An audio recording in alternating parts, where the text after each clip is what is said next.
Sadgurunath Maharaj Ki Jai. Welcome to Jagadambe Reads the Holy Books of India, Mahabharata258. As you may remember, Balarama was speaking about his brother Krishna. He said, he spoke words full of dharma and full of meaning. His speech was impartial. It spoke well of our Yudhishthira, and I was pleased to note that it was not in any way disparaging to Duryodhana. The Pandavas want only their share of the kingdom. They want only half of the Kuru land. They do not want the entire kingdom. I think the sons of Dhritarashtra should be thankful to Yudhishthira for this noble gesture on his part.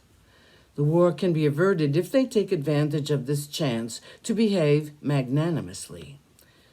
As my brother suggested, some responsible person should be sent to Hastinapura.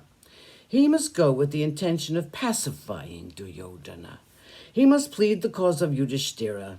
He must first salute the elders of the Kaurava court, the great Bhishma, Dhritarashtra, the famous son of the Kuru house, Drona, and his son Ashwatthama, Vidura, and Krupa.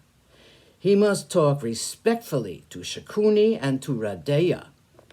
He must be very polite to Duryodhana and his powerful brothers.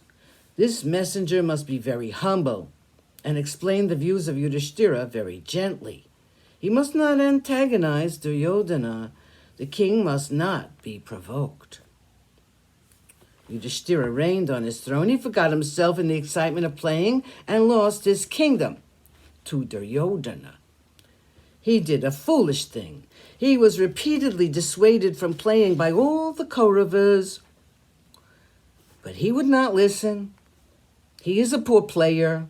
He has no skill in the game, but he challenged Shakuni, who is an adept at the game. There were there thousands of dice players whom he could have defeated easily. He did not choose any of them as his opponent. Yudhishthira challenged only Shakuni. He was defeated again and again. Even then he played.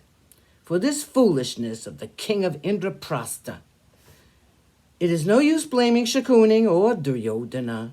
Since such is the state of things, let the messenger use humble words to coax Dhritarashtra and Duryodhana to part with half the kingdom.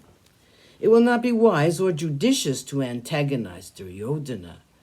War must be averted. This can be done only in a diplomatic way, and that needs a very diplomatic and clever envoy. This speech of Balarama was certainly provoking to all the friends of Yudhishthira. When the Pandavas had been to Prabhasa during their Tirthayatra days, the words of Balarama were not like these. He was then for fighting with the sinful sons of Dhritarashtra even before the 13th year was over. It was obvious to Yudhishthira that he had had a talk with Duryodhana after that. Duryodhana must have given his own version of the game of dice to Balarama. He must have misrepresented the facts to him.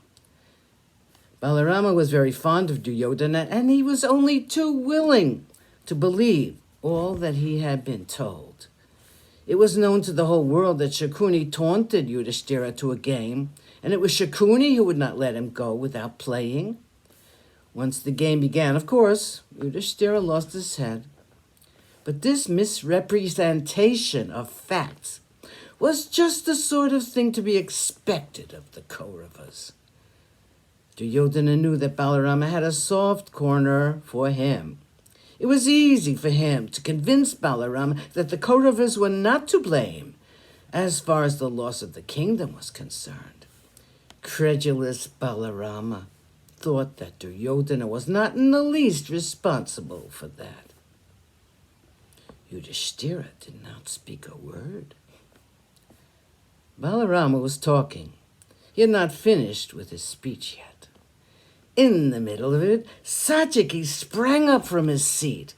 He spoke in an angry voice. Sadgurunath Maharaj Ki Jai. Thank you for coming. I hope you come again.